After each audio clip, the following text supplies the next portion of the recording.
नमस्कार, मैं हूं साहिल जोशी। दंगल में आपका स्वागत है। क्या अपने हो गए बेवफा? यह सवाल इसलिए उठ रहा है क्योंकि उपराष्ट्रपति चुनाव में एनडीए उम्मीदवार सीपी राधाकृष्णन की उम्मीद से बड़ी जीत हुई है, जिसके बाद इंडिया गठबंधन और एनडीए के बीच क्रॉस वोटिंग को लेकर घमासान मच गया है। एनडीए के नेता दावा कर रहे हैं कि कई राज्यों के विपक्ष के सांसदों ने क्रॉस वोटिंग करते हुए एनडीए के पक्ष में मतदान किया है, क्योंकि 15 वोट अवैध करार दिए गए। सवाल है कि ये 15 सांसद कौन है? क्या इन्होंने जानबूझकर अपना वोट खराब किया? वहीं इंडिया गठबंधन का आरोप सिरे से खारिज करने की कोशिश हो रही है। इसके मुताबिक अवैध वोट डालने वाले उसके सांसद नहीं है। बीजेपी जानबूझकर यह भ्रम फैलाने की कोशिश कर रही है। उधर बीजेपी कह रही है कि 100 में से 60 हमारे वोट है और 40 में भी बंटवारा हुआ है। और उपराष्ट्रपति चुनाव में जीत के बाद अब बिहार की बारी आई। लेकिन कुछ सवाल तो उठने लाजमी है, क्योंकि आखिर क्रॉस वोटिंग करने वाले ये सांसद है कौन? क्योंकि विपक्ष वोटिंग से पहले दावा कर रहा था कि एनडीए सांसद अंतरात्मा की आवाज सुनकर क्रॉस वोटिंग करेंगे, लेकिन हुआ इसके पूरी तरीके से विपरीत। और आज दंगल में हम इसी बात पर चर्चा करेंगे कि विस्तार जिस तरीके से ये वोटिंग हुई है, इस वोटिंग में क्रॉस वोटिंग आखिरकार की किसने। लेकिन पहले ये रिपोर्ट देखें।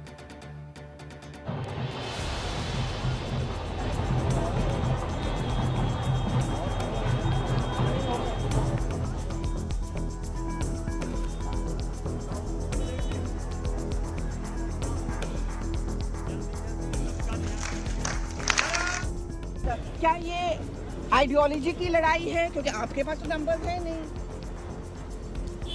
आपको कैसे पता? अब अगर आप आंकड़े देखें, नहीं, आपको कैसे पता? अगर आप आंकड़े देखें ना, नहीं, आंकड़े तो ठीक है, लेकिन ये वोट तो अंतर आत्मा के उस पर पड़ता है। और दूसरा, पूरा देश ही जानता है कि भारतीय जनता पार्टी इस्तेमाली पार्टी है। पहले इस्तेमाल करो फिर बर्बाद करो, पहले इस्तेमाल करो फिर बर्बाद करो। वही हमारे वाइस प्रेसिडेंट जो खोए हुए हैं, उनके साथ भी यही हुआ है। उपराष्ट्रपति चुनाव के नतीजे आने से पहले विपक्ष का दावा था कि एनडीए के सांसद क्रॉस वोटिंग और अंतरात्मा की आवाज सुनकर इंडिया गठबंधन के प्रत्याशी बी सुदर्शन रेड्डी को जीत दिलाएंगे, लेकिन हुआ इसके बिल्कुल उलट। बीजेपी का दावा है कि विपक्ष के सांसदों ने क्रॉस वोटिंग कर एनडीए उम्मीदवार रहे सीपी राधाकृष्णन को उम्मीद से भी ज्यादा वोटों से जीत दिलाई। देखिए, सीपी राधाकृष्णन जी की जीत बहुत बड़ी जीत है, सरकार की जीत है, देश की जीत है। लोगों का विश्वास बढ़ा है, क्योंकि सत्ता पक्ष के लोगों ने तो वोट दिया ही, लेकिन साथ में विपक्ष के भी वोट मिले हैं, यानी विपक्ष की भी पसंद सीपी राधाकृष्णन जी थे। लेकिन शिवसेना यूबीटी सांसद संजय राउत एनडीए के क्रॉस वोटिंग के दावे को खारिज कर रहे हैं। देखिए, क्रॉस वोटिंग की बात कौन कर रहा है? ये एनडीए के कुछ लोग कर रहे हैं। हमारे जितने वोट थे वो आंकड़ा हमारे पास आया है। हमको 300 वोट मिले हैं, 300, और 15 वोट इनवैलिड जो हुए हैं, 15 इनवैलिड वोट इंडिया ग्रुप के। वो 15 वोट में सुदर्शन रेड्डी जी के सामने ही आंकड़ा लिखा है। एनडीए और इंडिया गठबंधन के दावों के बीच इन आंकड़ों पर नजर डाल लीजिए। उपराष्ट्रपति चुनाव में कुल 788 सदस्यों को वोट डालना था, जिसमें 245 राज्यसभा के सांसद और 543 लोकसभा के सांसद। खाली सीटों को हटाने के बाद दोनों सदनों की मौजूदा संख्या है 781।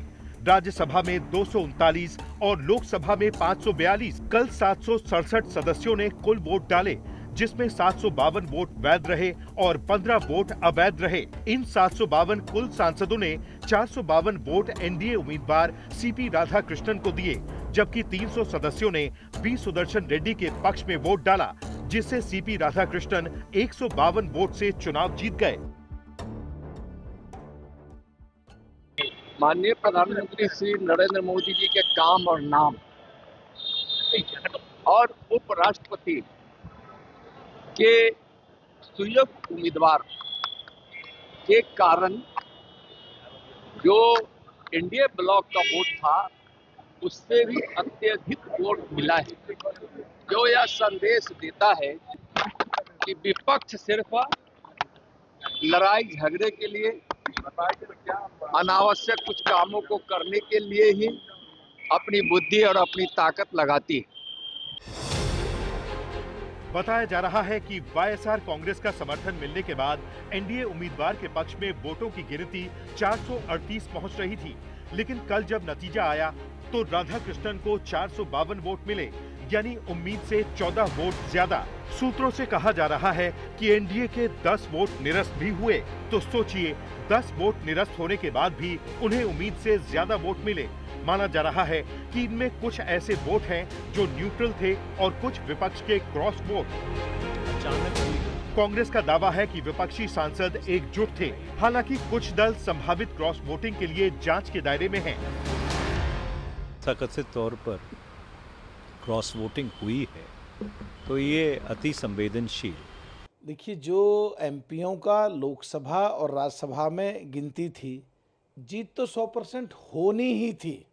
अब बात आती है कि क्रॉस वोटिंग हुई है, तो ये सो कॉल्ड इंडिया गठबंधन अपने गिरेबान में झांके कि क्रॉस वोटिंग हुई क्यों है। एनडीए के नेता दावा कर रहे हैं कि झारखंड और महाराष्ट्र सहित कई राज्यों के विपक्षी सांसदों ने राधाकृष्णन के पक्ष में क्रॉस वोटिंग की है, जहां राधाकृष्णन राज्यपाल रह चुके हैं। कुछ विपक्षी नेताओं ने क्रॉस वोटिंग के लिए आम आदमी पार्टी और शिवसेना यूबीटी पर आरोप लगाया है। हालांकि दोनों दलों ने इन आरोपों का खंडन किया है। क्रॉस वोटिंग हुई है कि एग्जैक्ट कितना नंबर का क्रॉस वोटिंग हुई है, और देखिए वो तो आप वोटिंग देखो तो वो सीक्रेट बैलेट है, तो सीक्रेट बैलेट में किसने कैसे क्रॉस वोटिंग किया इसका अंदाज कैसे लगा सकते हैं, लेकिन हमें आत्मचिंतन जरूर करना पड़ेगा। दिलचस्प बात यह है कि विपक्ष के वोटों की संख्या में 15 की कमी अमान्य घोषित किए गए वोटों की संख्या के बराबर ही है। सूत्र कह रहे हैं कि निश्चित रूप से सभी अमान्य वोट विपक्ष के थे या कुछ सांसदों ने क्रॉस वोटिंग की। उन पर क्वेश्चन उठना भी चाहिए। मेंबर ऑफ पार्लियामेंट वोट डाल रहा है, ये कोई आम आदमी वोट नहीं डाल रहा है, और उसको भी बार बार ट्रेंड किया जा रहा है। उसके बाद भी चाहे वो उनके कैंसिल हों या हमारे कैंसिल हों, इस बात का नहीं है। सवाल इस बात का है कि मेंबर ऑफ पार्लियामेंट इस तरह से कैसे कर सकता है मेंबर ऑफ पार्लियामेंट का वोट इनवैलिड हो जाए। वहीं बीजेपी कह रही है कि 100 में 60 वोट हमारा है, 40 में भी बंटवारा है। इतना ही नहीं, उपराष्ट्रपति चुनाव में एनडीए की बम्पर जीत के बाद बीजेपी बिहार में भी विजय पताका फहराने का दावा कर रही है। प्रत्याशी के रूप में श्री सीपी राधाकृष्णन जी को मिलना चाहिए था, उससे अधिक वोट प्राप्त हुए। श्री राहुल गांधी जी की अगुवाई वाला इंडी गठबंधन ध्वस्त हो गया। महाराष्ट्र के राज्यपाल रहे सीपी राधाकृष्णन अब उपराष्ट्रपति बनने जा रहे हैं, इसलिए महाराष्ट्र में एनडीए नेता गदगद दिखाई दे रहे हैं। मेरा विश्वास है कि राधाकृष्णन जी देश के उपराष्ट्रपति के रूप में उस पद की गरिमा को बढ़ाएंगे। वो महाराष्ट्र के राज्यपाल रहते हुए उपराष्ट्रपति पद पर पहुंच गए, ये पूरे तमाम महाराष्ट्रवासियों का अभिमान है। फिलहाल क्रॉस वोटिंग पर एनडीए और इंडिया गठबंधन के बीच घमासान मचा हुआ है। आज तक ब्यूरो। ये शायद पहली बार हो रहा होगा कि उपराष्ट्रपति पद के चुनाव को लेकर इतनी चर्चा पूरे देश में चल रही है। एक तरफ विपक्ष का खेमा यह कहने की कोशिश कर रहा है कि उनके वोट क्रॉस वोटिंग नहीं हुआ है, उनके सारे के सारे वोट मिल चुके हैं। दूसरी तरफ बीजेपी के खेमे का दावा है कि विपक्ष के वोट टूटे हैं। कई पार्टियों के नाम लिए जा रहे हैं और उसी को लेकर रिबेटल भी हो रहा है। सारी चर्चा हम करेंगे कि अगर सचमुच में उपराष्ट्रपति पद का चुनाव जिस तरीके से दावा किया गया था एक आइडियोलॉजिकल बैटल था या नहीं था, सभी मुद्दों पर चर्चा होगी। हमारे साथ में के शर्मा, प्रवक्ता भारतीय जनता पार्टी के जुड़ रहे हैं। प्रोफेसर रतन लाल, कांग्रेस के प्रवक्ता हमारे साथ जुड़ेंगे। सुषमा अंधारे, शिवसेना यूबीटी की प्रवक्ता भी हमारे साथ जुड़ेंगी। शिवसेना यूबीटी के सांसद टूटे हैं, ये दावा बार बार किया जा रहा है शिवसेना की तरफ से। तो शायना एनसी, शिवसेना के नेता भी हमारे साथ जुड़ रही है। आशुतोष, राजनीतिक विश्लेषक, वो भी इस चर्चा में हिस्सा लेंगे। 3 सवालों के साथ दंगल में हम इस चर्चा की शुरुआत करना चाहते हैं। पहला सवाल, क्या उपराष्ट्रपति चुनाव में क्रॉस वोटिंग हुई है? क्योंकि कई दावे प्रतिदावे करने की कोशिश हो रही है। एक बात साफ है कि एनडीए को जितनी उम्मीद थी उससे ज्यादा वोट उन्हें पड़े हैं, लेकिन उसके बावजूद विपक्ष का दावा है कि उन्हें 315 वोट पड़ने थे, 15 इनवैलिड वोट है, जिसके आधार पर क्रॉस वोटिंग उनके तरफ से नहीं हुई है, यह भी दावा किया जा रहा है। दूसरा सवाल, क्या इससे विपक्ष की एकता पर सवाल उठेंगे? क्योंकि विपक्ष पिछले कई दिनों से एसआईआर का मुद्दा हो, वक्फ बोर्ड का मुद्दा हो, एक साथ खड़ा होता नजर आ रहा है, लेकिन क्या विपक्ष की एकता में कहीं ना कहीं पंक्चर करने की कोशिश इस पूरे चुनाव के मद्देनजर हुई है, इस पर भी सवाल पूछेंगे। और तीसरा अहम सवाल, क्या उपराष्ट्रपति चुनाव में सिद्धांत की लड़ाई हुई है? क्योंकि दरअसल इसे एक आइडियोलॉजिकल बैटल करार दिया गया था, तो इसीलिए क्या अब जो कहा जा रहा है कि अंतरात्मा की आवाज सुनकर विपक्ष के कुछ सांसदों ने सीपी राधाकृष्णन को वोट किए हुए, एनडीए के उम्मीदवार को जो अब उपराष्ट्रपति बने हैं उन्हें वोट किया गया, यह जो दावा किया जा रहा है, तो इसीलिए क्या सिद्धांत की लड़ाई हुई है?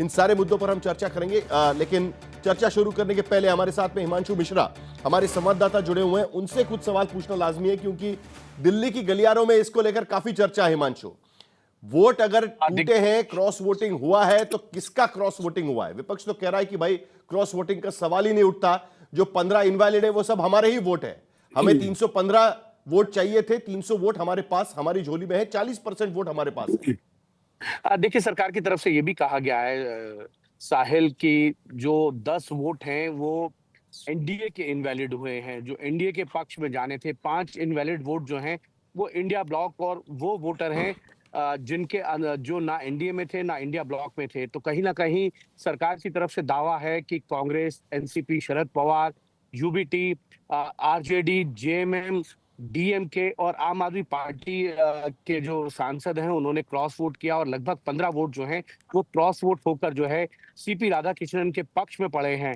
और भारतीय जनता पार्टी का ये दावा है कि उनको ये कोशिश जरूर थी कि बीजेडी और बीआरएस को भी ऑन बोर्ड लाया जाए, जिससे उनकी संख्या जो है वो 263 होती, लेकिन ऐसा नहीं हो पाया। और कई कारणों से अगर आप देखेंगे तो अगर भारतीय जनता पार्टी और एनडीए के वोटों में 10 इनवैलिड वोट आए हैं, तो उसमें यह भी उनका दावा है कि जो बॉक्स थे नाम के आगे, उस बॉक्स के अंदर आपको जो है 1 लिखना था और बॉक्स के बाहर अगर आप लिखेंगे तो इनवैलिड हुआ। तो 7 ऐसे वोट थे जिन्होंने बॉक्स के बाहर जाके जो है सीपी राधाकृष्णन के लिए वोट तो किया, लेकिन वो इनवैलिड हो गया। ऐसे ही 2 ऐसे मत थे जिसमें उन्होंने शब्दों में जो है वो लिखा। तो 10 जो इनवैलिड वोट हैं वो एनडीए के हैं, 5 जिसमें इंडिया ब्लॉक और बाकी ऐसे दल हैं जो ना इंडिया ब्लॉक में थे ना एनडीए में। तो कहीं ना कहीं सरकार का ये दावा है 15 जो वोट हैं वो क्रॉस वोट होकर उनके पक्ष में आए हैं, जिससे उनका आंकड़ा जो है 452 का बना, जो 427 उनको थे और 11 वाईएसआर के वोट उनको मिलने थे। तो ऐसे में सरकार को लगता है कि एक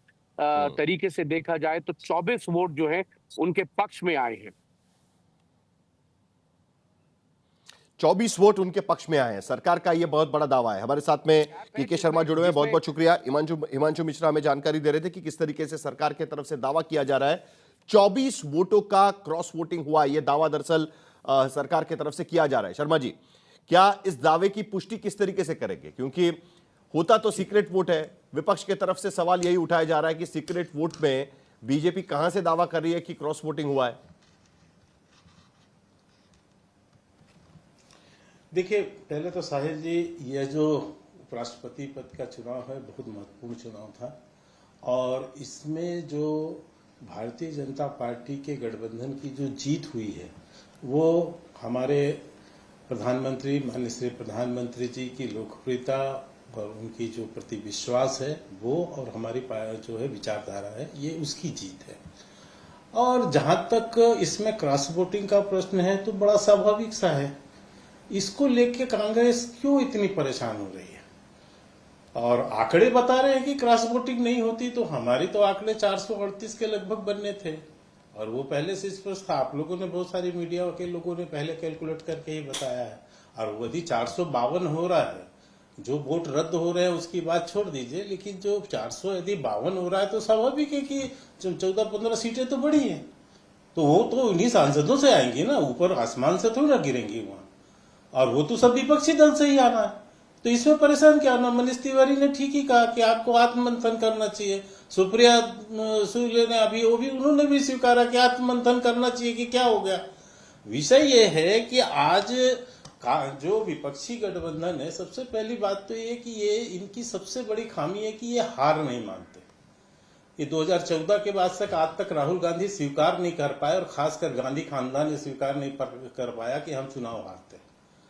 तो अभी भी इनकी यही स्थिति है। जैसे लोकसभा के और विधानसभा के चुनाव के बाद ये कभी हार नहीं माने तो फिर ये झूठ, प्रोपोगंडा फैलाना, अराजकता पैदा करना, गाली गलौज की भाषा करना, चुनाव आयोग को गाली गलौज करना, ये सारा होता है। तो वो इसमें भी अभी देखिएगा, अभी तक क्या है, राहुल गांधी एटम बम बना चुके थे, फिर हाइड्रोजन बम की बात उन्होंने की बिहार चुनाव में, 16 दिन में हाइड्रोजन बम बनाए।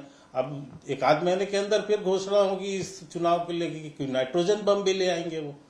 तो इनको अपनी हार नहीं स्वीकारनी है, इनको दूसरों पर दोषारोपण करना सामान्य सा है।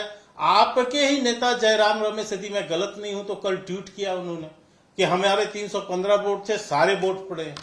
वोट की काउंटिंग उनकी 300 की है। तो खुद ही कह रहे हो और खुद ही 300 वोट पा रहे हो, तो 15 वोट तो ऐसे ही अपने से ही बता रहे हो कि हमारे नहीं पड़े, किसी और को पड़ गए हैं। तो स्वाभाविक है कि ये चीज स्वीकारने की बजाय आप इधर उधर की बातें करना, फिर अभी वोट चोरी की बात आ जाएगी, फिर ये आ जाएगी। तो ये जो स्तर है कांग्रेस का और खासकर विपक्ष का, अभी आप कह रहे थे, अखिलेश यादव बयान दे रहे थे अंतरात्मा की आवाज, तो अभी जाग गई ना लोगों की अंतरात्मा, जाग के उन्होंने वोट दे दिया। आप उसको स्वीकारो, उसको क्यों नहीं स्वीकार कर पा रहे? यही विडंबना। क्या बात हुई कि एकदम कॉन्शियस जाग गया? कुछ आपके दावे के मुताबिक 27 विपक्षी सांसदों का कॉन्शियस जाग गया। कुछ तो हुआ होगा पर्दे के पीछे। राजनीति में कॉन्शियस इसी तरीके से नहीं जागता है, अंतरात्मा जागरूक करने के लिए भी कई सारी चीजें करनी पड़ती है। सर मैं तो नहीं, अंतरात्मा की बात तो लगातार 1 महीने से विपक्ष कर रहा है ना। ये तो सुदर्शन जी ने भी कहा कि अंतरात्मा की आवाज का मैं वोट मांग रहा हूं। अखिलेश यादव तो बार बार अंतरात्मा इतना रट लिए कि पता लगता है पहाड़ ही रट गए हों। लेकिन अंतरात्मा का कांग्रेस भी के बाद में फिर मैंने आपसे एक बात किरण रिजिजू कह रहे हैं अंतरात्मा की आवाज सुनकर कई विपक्षी सांसदों ने हमें वोट दिया। श्रीकांत शिंदे कह रहे हैं कि अंतरात्मा की आवाज सुनकर कई विपक्षी सांसदों ने हमें वोट दिया। बिल्कुल सर। देवेंद्र फडणवीस कह रहे हैं कि अंतरात्मा की आवाज सुनकर हमें वोट दिया गया। कारण है तो ये क्या अंतरात्मा कौन सी है? तो बिल्कुल मैं तो ये किस तरीके की आवाज है ये? सर साहिल जी, मैं कहता हूँ आपको शुरू में ही बोला, माननीय प्रधानमंत्री जी की जो लोकप्रियता है और जो विचारधारा है, उस विचारधारा के प्रति लोगों का, क्योंकि लोगों को पता है कि कांग्रेस और विपक्ष का भविष्य क्या है। एक नेता जिसको इतना भी गंभीर नहीं है, मैं उनके व्यक्तिगत प्रवास और किसी बात पर नहीं टिप्पणी करना चाहता कि वो कहाँ गए, कैसे गए, क्या करना था, क्या नहीं करना था, लेकिन कल जो उनके, आप लोगों ने भी जो पिक्चर दिखाई है, जिस तरह से वो बौखलाए हुए, और जो क्या शब्द मैं अब यूज करूं उनके लिए, जिस तरह वो दिख रहे थे कि जाना कहीं है, जा कहीं रहे हैं, इतने बौखलाहट में हैं, तो ऐसी हालात आप देखकर क्या कहेंगे? क्या ऐसे नेतृत्व के प्रति कोई विश्वसनीय विश्वास हो सकता है क्या? एक ऐसा व्यक्ति जो 3 बार से जो है सुप्रीम कोर्ट से अपनी बदजुबानी के लिए, झूठ के लिए जो है डांट और फटकार खा रहा हो सुप्रीम कोर्ट जैसे सर्वोच्च न्यायालय से, अभी 16 दिन के अंदर जिस तरह से रायता फैला रहे, जिस तरह की बदतमीजी की वो भाषा बोल रहे थे प्रधानमंत्री को लेके, जिस तरह से वो, उनको खुद नहीं समझ आ रहा है कि वो जो 16 दिन की यात्रा निकाली चुनाव आयोग के अगेंस्ट, अभी 3 महीने बाद उसी चुनाव आयोग के नीचे जाके बीजेपी पहले से ही कहना शुरू कर चुकी है कि 24 तो ऐसा वोट उन्हें पड़े हैं, मुद्दा नहीं उनकी पता, स्ट्रेंथ थी 427 की, जिसको मुद्दा नहीं वो पहुंचे 452 तक। 11 लोगों का समर्थन उन्हें हासिल था YSRCP का, लेकिन उसके बावजूद 400, एक मिनट शर्मा जी, एक मिनट, जरा भी रिप्लाई भी ले लेंगे उनका। 452 वोट उनको पड़े हैं। वो कह रहे हैं कि अंतरात्मा की आवाज सुनी गई है, लेकिन कांग्रेस तो मानने को ही तैयार नहीं है कि क्रॉस वोटिंग हुआ है। कहीं ना कहीं विपक्षी एकता में छेद है, ये तो यहां पर नजर आ रहा है। सांसद आपके वोट डाल रहे हैं वाइस प्रेसिडेंट के चुनाव में। देखिए, अंतरात्मा की बात हुई। हेलो, मेरी आवाज आ रही है? मेरी आवाज आ रही है? आ रही है, बोलिए। हाँ, अंतरात्मा की बात हुई तो अंतरात्मा को जगाने के लिए त्रिदेव हैं भारत सरकार के पास। इनकम टैक्स, CBI, ED, ये त्रिदेव हैं जो रहस्य आत्मा जगा देते हैं। जैसे अजीत पवार साहब का आत्मा जगवा के इधर ले आए, और ऐसे कई सारे एग्जाम्पल्स हैं, ये देने की ज़रूरत नहीं है। बहरहाल, सबसे जो कष्टप्रद है कि सांसद का इनवैलिड वोट होना, सांसद का।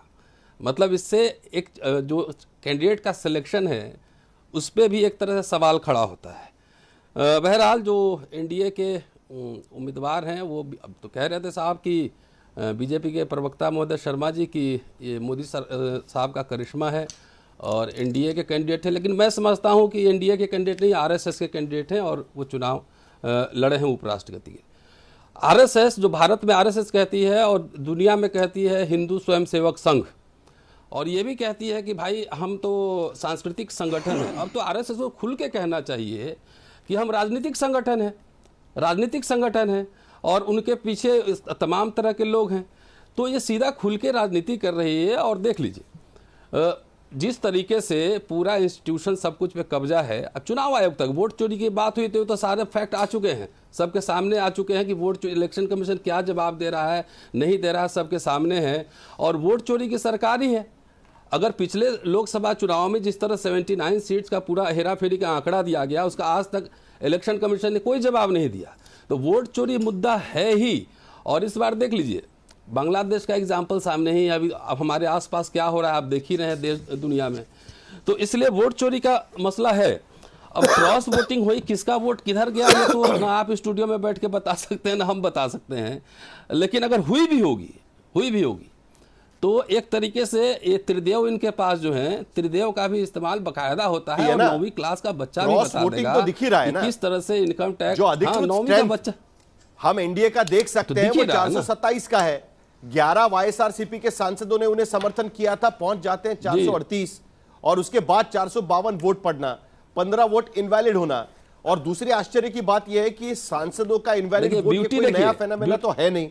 मैं देख रहा हूं 1962 से जब भी इस तरीके के चुनाव हुए हैं उपराष्ट्रपति पद के, खास करके हर बार सांसदों ने इनवैलिड वोटिंग किया हुआ है। सबसे ज्यादा इनवैलिड वोटिंग 1997 में 46 सांसदों ने उनके वोट इनवैलिड पड़े हुए थे। 2022 में 15 वोट इनवैलिड पाए गए थे और आज भी 15 वोट इनवैलिड पाए गए। यह बात तो है ही यहां पर कहीं ना कहीं सांसदों के अंतरात्मा की आवाज बचाए रखने में विपक्ष की एकता पूरी तरीके से सक्षम नहीं रही। यह भी बात देखनी पड़ेगी ना कहीं ना कहीं।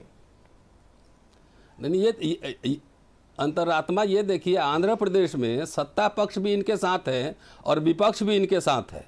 तो अंतरात्मा वहां कौन जगा रहा है दोनों को एक साथ? ये भी देखिए ना, 3 पार्टी ने, अकाली दल, बीजेडी, बीआरएस और 2 इंडिपेंडेंट, इन्होंने वोटिंग नहीं की। क्यों नहीं की? ये सवाल तो पूछा जाएगा ना, क्यों वोटिंग नहीं की? क्या वहां भी त्रिदेव पहुंचे हुए थे? जी, इनवैलिड वोट हो रहा है तो ये डेमोक्रेसी के ऊपर क्वेश्चन है ना। मैं इलेक्शन की बात नहीं कर रहा। आप जो मेंबर ऑफ पार्लियामेंट है साहिल जी, मैं एक उदाहरण देना चाहता हूं, मैं कांग्रेस के मित्र को। कांग्रेस को थोड़ा अपना इतिहास देखना चाहिए। अभी आप यदि थोड़ा पुराना एक इतिहास आप अभी बता रहे थे कि कितने अनवैलिड वोट हुए। आप जानते हैं वो कांग्रेस पार्टी है, इतिहास ही पढ़ाता हूं, ले जाऊंगा फिर आजादी के आंदोलन में को वो राष्ट्रपति। सुनिए अरे छोड़ो सहन दो भैया, आप सुन ले, पहले समझ लो ना। इतना भी ज्ञान नहीं है तो कैसे समझ में आएगी? अनवैलिड वोट का हिस्ट्री पता है? बोलिए शर्मा जी, अभी बता दिया। ज्ञान के भंडारा तो आप ही हैं। तो दूसरे इस्तीफा दिए, उसका जवाब दीजिए क्यों दिए, क्यों पहरे में रखे हैं? इसरो भाई, साहिल जी सुनिए, इंदिरा गांधी ने अपने ही उपराष्ट्रपति पद के कैंडिडेट को हरा दिया था इस कांग्रेस पार्टी ने। आप सोच सकते हैं, ये वो कांग्रेस पार्टी है तो जो अपना ही कैंडिडेट खड़ा करके हरवा दे और इसी की पार्टी की सबसे बड़ी नेता हरवा दे, तो ऐसी पार्टी से आप क्या उम्मीद रखते हैं? ऐसे पार्टी में कोई पार्टी के प्रति कमिटमेंट की चीज हो सकती है क्या? दूसरी बात इन्होंने कहा, ये उदाहरण आप देख लीजिएगा, आशुतोष जी भी बता देंगे इस विषय पर। दूसरी बात मैं आपको बताना चाहता हूं, जो कह रहे हैं भाजपा के कैंडिडेट नहीं है, आरएसएस के। ऐसा है रतनलाल जी, हम गर्व से कहते हैं हम स्वयंसेवक संघ के स्वयंसेवक हैं। हमें कोई दर्द वो नहीं है, कोई दर्द नहीं है, कोई छुपाव नहीं है, हम दावे से कहते हैं। और आज देश का प्रधानमंत्री स्वयंसेवक, देश का गृह मंत्री स्वयंसेवक, देश का रक्षा मंत्री स्वयंसेवक, इस देश के 140 करोड़ जनता ने स्वीकारा है स्वयंसेवक संघ को। आपके छाती पीटने से और गांधी खानदान के 5 पुश्त खप गए, आने वाली 7 पुश्तें भी खप जाएंगी। इस आरएसएस का बाल बाका नहीं होगा, समझ रहे हैं आप? इसलिए आप आरएसएस मत कीजिए। 452 वोट उसी को मिले हैं। इंदिरा गांधी से देवरस ने इसलिए मैं आपको समझा देना चाहता हूं, आरएसएस से नफरत करते करते कुछ नहीं होगा। अब सुनिए, अब मैं तीसरी बात कहता हूं। कुल मिलाकर मुझे सुषमा अंधारे भी हमारे साथ जुड़ चुकी है और बार बार जो वोट टूटे हुए हैं उसमें शिवसेना यूबीटी का नाम लेने की कोशिश हो रही है। चर्चा दिल्ली के गलियारों में यह है कि महाराष्ट्र की पार्टियों के वोट यहाँ पर टूटे हुए हैं और सांसदों ने क्रॉस वोटिंग किया है, यह भी यहाँ पर चर्चा चल रही है। तो मुझे उनसे भी सवाल पूछने हैं, लेकिन उससे पहले रतनलाल जी, आपने खास करके विपक्ष ने और खास करके कांग्रेस ने इस पूरे उपराष्ट्रपति पद के उपराष्ट्रपति चुनाव को एक आइडियोलॉजिकल बैटल को करार दिया था। लेकिन क्या यह आइडियोलॉजिकल बैटल रही? आप भी बाकी विपक्षी पार्टियों को साथ में नहीं ला पाई। बीजेडी, बीजू जनता दल उड़ीसा में बीजेपी के खिलाफ है, लेकिन फिर भी आपके साथ नहीं आ पाई। बीआरएस का भी वही मुद्दा है। वाईएसआरसीपी का उदाहरण आप ही दे रहे थे कि टीडीपी सरकार को समर्थन कर रही है, वाईएसआरसीपी प्रमुख विपक्षी पार्टी है, उसके बावजूद यहां पर उनको समर्थन दे रही है, सरकार के उम्मीदवार को समर्थन दे रही है। तो कहीं ना कहीं आइडियोलॉजिकल लड़ाई तैयार करने में आपका भी फेल्यूर रहा। आपको नहीं लगता कि आइडियोलॉजिकल लड़ाई नहीं रही? एक उपराष्ट्रपति पद का चुनाव रहा और उसमें सांसदों ने क्रॉस वोटिंग कर दिया।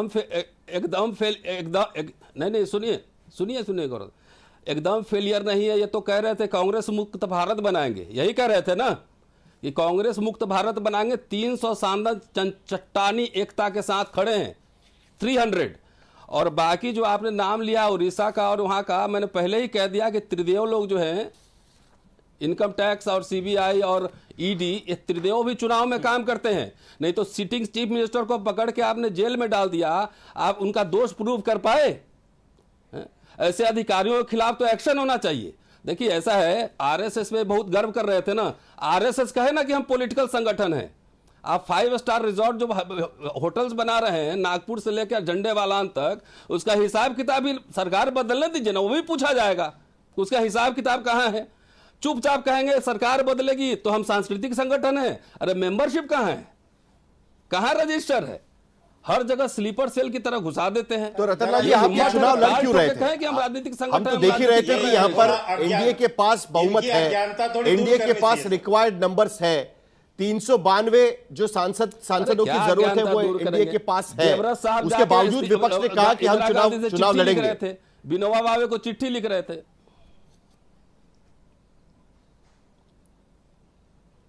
हेलो, एक मिनट रतनलाल जी, चुनाव क्यों लड़ रहे थे? डेमोक्रेसी में तो चुनाव लड़ा ही जाना चाहिए। शर्मा जी, आरएसएस पे बहस नहीं हो रही है हमारी। क्यों नहीं? हमारी बहस इस बात को लेकर है कि विपक्ष आखिरकार चुनाव क्यों लड़ रहा था?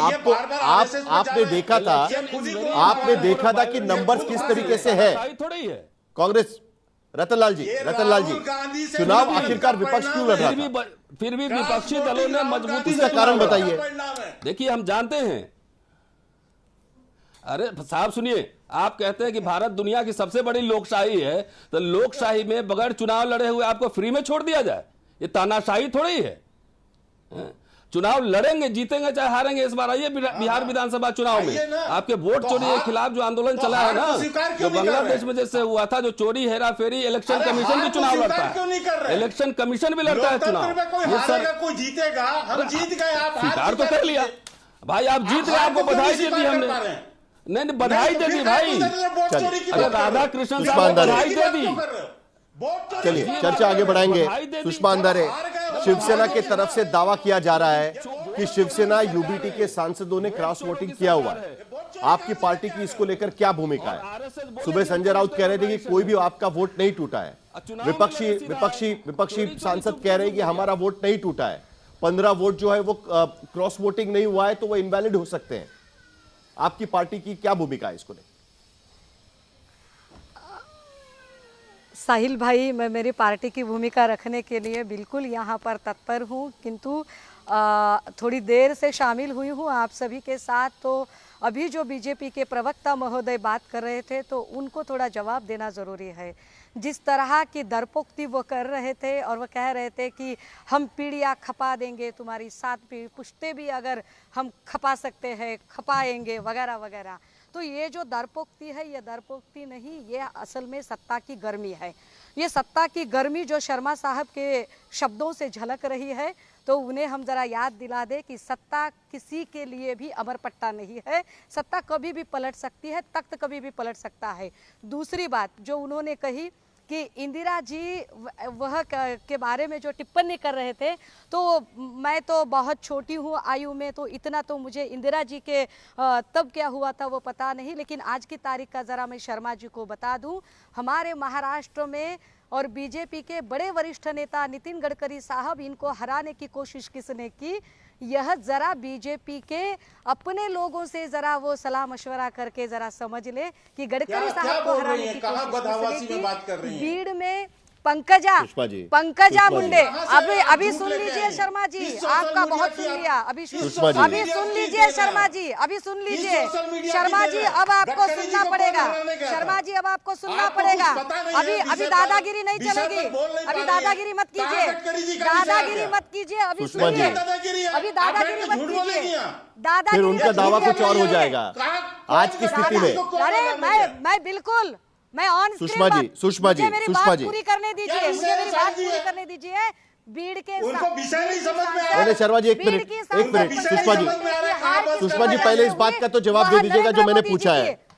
जरा एक मिनट शांत करिए, जरा एक मिनट शांत करिए, नरेंद्र मोदी जरा एक मिनट शांत करिए, जरा एक मिनट शांत। सुषमा जी एक बात का जवाब दीजिए कि आपके पार्टी के सांसदों ने क्रॉस वोटिंग किया है, इस तरह की चर्चा खूब दिल्ली में चल रही है, क्या इस बात को लेकर आपकी पार्टी की भूमिका क्या है, उसके बारे में जरा बताइए। शिवसेना यहां पर लगातार दावा कर रही है कि आपकी पार्टी का क्रॉस वोटिंग हुआ है करके, आपको लगता है कि आपके पार्टी के सांसदों ने क्रॉस वोटिंग किया है?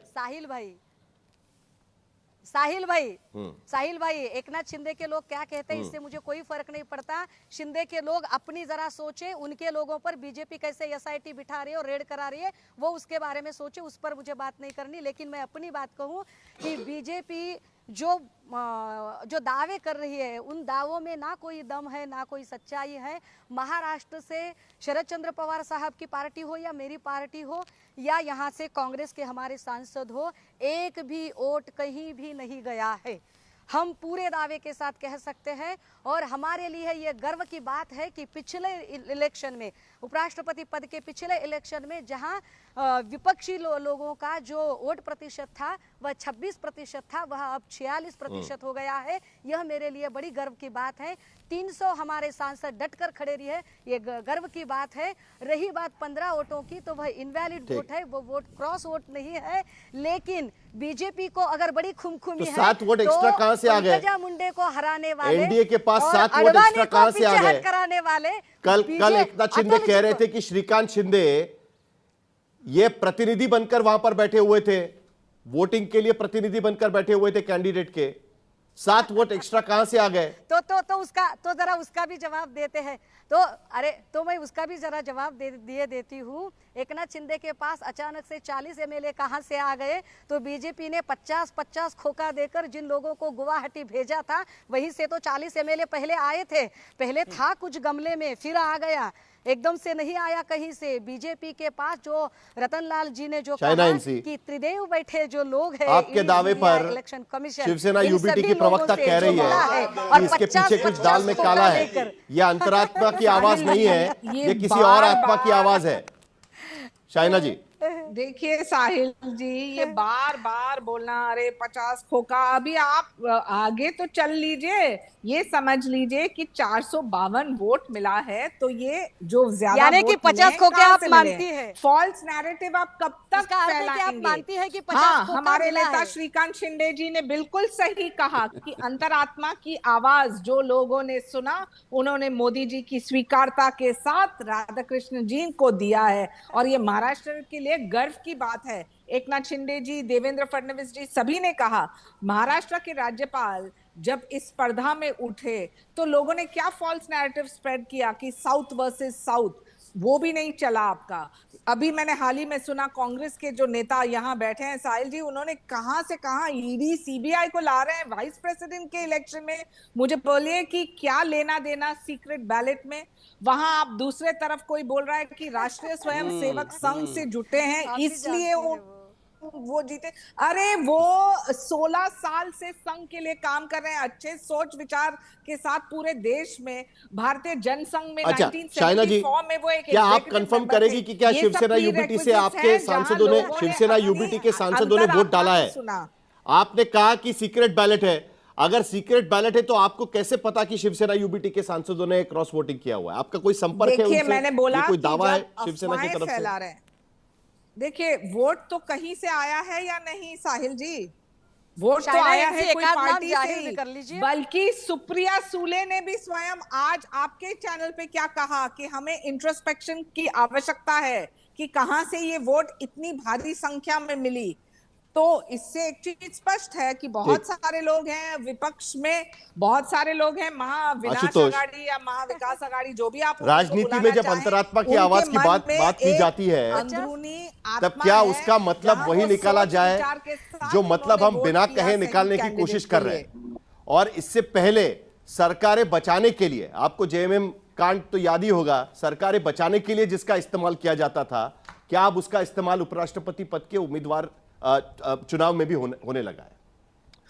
देखिए साहिल, सबसे पहले तो इस अंतरात्मा का राजनीति से कोई लेना देना नहीं, दूर दूर तक कोई लेना देना नहीं। जो नेता कहता है मैं अंतरात्मा की आवाज से बात करता हूं, राजनीति सिर्फ सत्ता का खेल है, पावर का खेल है, शक्ति का खेल, इसके अलावा कुछ नहीं। कोई अंतरात्मा किसी नेता में नहीं होती, किसी पार्टी में नहीं होती, कुछ नहीं, सब फालतू की बातें हैं। दूसरी बात, मुझे लगता है कि जो पार्टी सत्ता में होती है, उपराष्ट्रपति का चुनाव है, राष्ट्रपति का चुनाव हो, उसको स्वाभाविक फायदा होता है और वो अपने पक्ष में वोट डलवा लेता है। जिसको इस बात का यकीन ना हो, मैं उनको, आपने 1997 का जिक्र किया था, मैं 1997 के आंकड़े आपके सामने रख देता हूं। उस वक्त देश के प्रधानमंत्री कौन थे? आई.के. गुजराल साहब, बहुत ही कमजोर प्राइम मिनिस्टर, सब जानते हैं। लेकिन कृष्णकांत जी चुनाव लड़ रहे थे, 441 वोट उनको मिले, 441। विपक्ष की तरफ से कैंडिडेट थे सुरजीत सिंह बरनाला, तब भारतीय जनता पार्टी विपक्ष में थी। कितने वोट मिले थे? 273। कितने इनवैलिड हुए थे? 47। 30 एब्सेंट।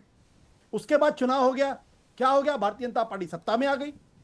और अभी आप ज्यादा दूर मत जाइए, इसके पहले 2022 में चुनाव हुआ उपराष्ट्रपति का, भारतीय जनता पार्टी के पक्ष में कितना परसेंट वोट पड़ा?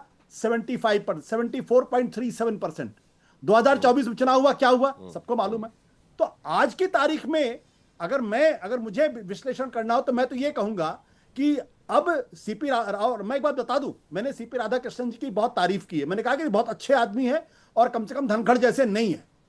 लेकिन सीपी राधाकृष्णन को मुझे लगता है कि भैरव सिंह शेखावत के बाद सबसे कम परसेंटेज ऑफ वोट मिला है। यहां तक कि 2012 में नंबर 2 पर है वो। हाँ, हामिद अंसारी जी को 67.31% वोट मिला था, वेंकैया नायडू को 67.89% वोट मिला था, और भैरव सिंह शेखावत जो बड़े कद्दावर नेता थे, बहुत शानदार नेता थे, उनके 59.82% वोट मिला था। तो उस लिहाज से अगर आप देखोगे तो बीजेपी को भी इंट्रोस्पेक्शन करना चाहिए कि भाई हामिद अंसारी जी को 2012 में उनसे कम वोट मिले हैं, जबकि उस वक्त कांग्रेस पार्टी 202 सीट लेकर आई थी और भारतीय जनता पार्टी के पास आज 240 सीटें। इस डिबेट का कोई मतलब नहीं, इसलिए क्योंकि सत्ता में जो होती है वो इतने वोट मैनेज कर लेती है, और ना इसके आधार पे आप ये अंदाजा लगा सकते हैं भारतीय जनता पार्टी। लेकिन उसके बावजूद आशुतोष मजबूत हो गई। ये सवाल पूछना, ये सवाल मुझे आपसे पूछना है, क्योंकि मैं शर्मा जी से मैं इसका जवाब लूंगा, लेकिन इससे पहले बीजेपी का जो आपने सही कहा कि भैरव सिंह शेखावत के बाद सबसे कम मार्जिन से जीतने वाले सीपी राधाकृष्णन है, ये बात तो हम देख रहे हैं।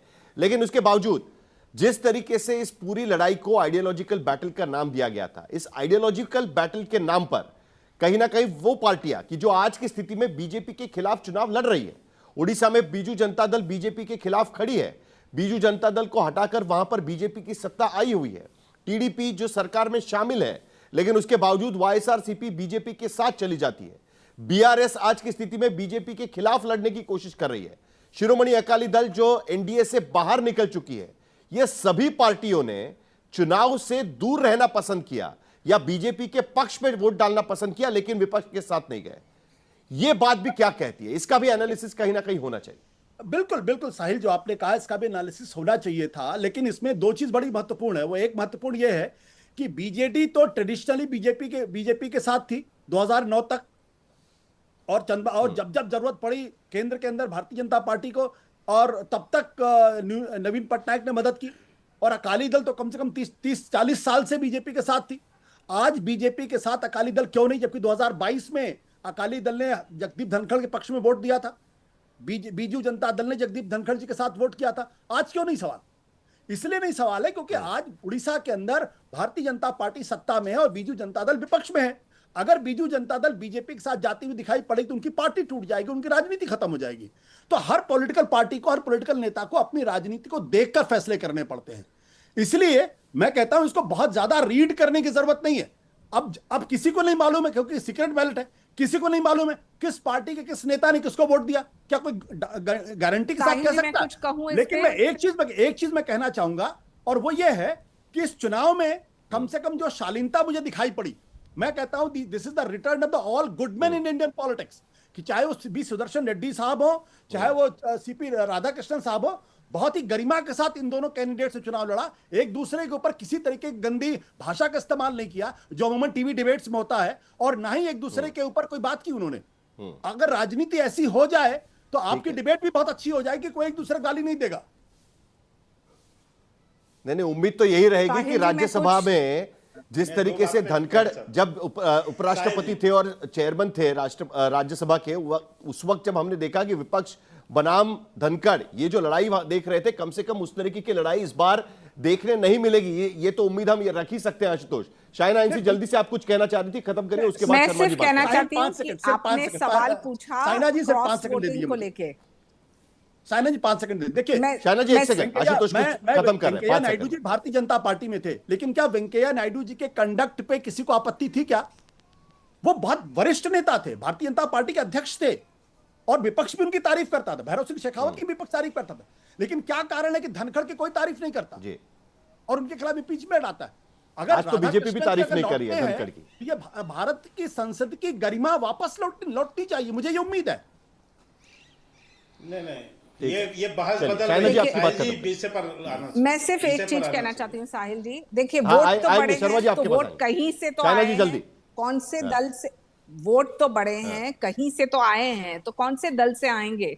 ऑब्वियसली महाराष्ट्र के लिए गर्व की बात है कि राधाकृष्णन जी हमारे प्रदेश के राज्यपाल रहे हैं, और विपक्ष ने ये भी स्वीकार किया है, क्योंकि सुप्रिया सुले ने स्वयं कहा है कि हमें आत्म परीक्षण करने की आवश्यकता है। और उबाटा के इतने सारे एमपीज हैं जिन्होंने बोला कि अंदर की आत्मा, शायद उनकी अंदर की आत्मा भी खुल के बाहर आई है, क्योंकि एनडीए और जिस ढंग से मोदी जी काम करते आ रहे हैं, वो ही अंदाज से लोगों ने स्वीकार किया कि एक वाइस प्रेसिडेंट को भी उसी अंतरात्मा के लिए कौन जिम्मेदार है वो देखना तो जरूरी होगा। शर्मा जी जल्दी से, मेरे पास 30 सेकंड का वक्त है। शर्मा जी। मैं इतने कह रहा हूं, आशुतोष जी बड़ी चालाकी से उस 14 वोट जो क्रॉस वोटिंग हुई है उसकी बात को टाल रहे हैं। आप इसको तो स्वीकारिए आशुतोष जी, इसमें स्वीकारने में क्यों इतनी आपको दर्द हो रही है कि 14 लोगों ने क्रॉस वोटिंग किया, विपक्ष के लोगों ने, और वो जो है एनडीए को मिला है, उतना वो स्वीकार लेने में आपको की तकलीफ हो रही है? इतना तो मान लीजिए, मानते हैं आप हमारे बड़े विरोधी। दूसरी बात में जो सुषमा जी कह रही थी, आशुतोष मेरा समय खत्म हो रहा है, 20 सेकंड कि मैंने जो अपनी बात पूरी कर, मैं अपनी बात पूरी कर देता हूँ जल्दी से। हाँ, मैं एकता बता देता हूँ। सुषमा जी, अरे एक बार सुन ले भाई, एक बार सुन ले, इसके बाद फिर बोल लेना। हाँ, मुझे पता है क्या बोलोगे, वो मुझे पता है। सुषमा जी को मैं बताना चाहता हूं, कोई सत्ता की गर्मी नहीं है बहन। ये संघ के विषय में आप बोल रही हैं। संघ के 100 साल पूरे हो रहे हैं। कांग्रेस ने 100 साल में एड़ी चोटी का जोर लगाया, मेरा समय खत्म हो गया चलने के लिए। मेरे पास समय होता तो आज आशुतोष का रिपोर्टल भी मुझे मिल जाता इस पूरे मामले को लेकर। यह बात तो माननी पड़ेगी कि जितनी अपेक्षा थी एनडीए को, उससे ज्यादा वोट तो एनडीए को पड़े, लेकिन क्या सचमुच में ये अंतरात्मा की आवाज के आधार पर पड़े हैं, इस बात पर तो चर्चा होना लाजमी था। इसीलिए हम इस बात को लेकर चर्चा कर रहे थे। उम्मीद है कि इस बार राज्यसभा में वो तस्वीरें नहीं देखने मिलेगी जो इससे पहले हमने कई बार देखी हुई है। फिलहाल आज तक पर एक छोटा सा ब्रेक हम लेंगे, ब्रेक के बाद देखेंगे हल्ला बोल। आप देखते रहिए आज तक।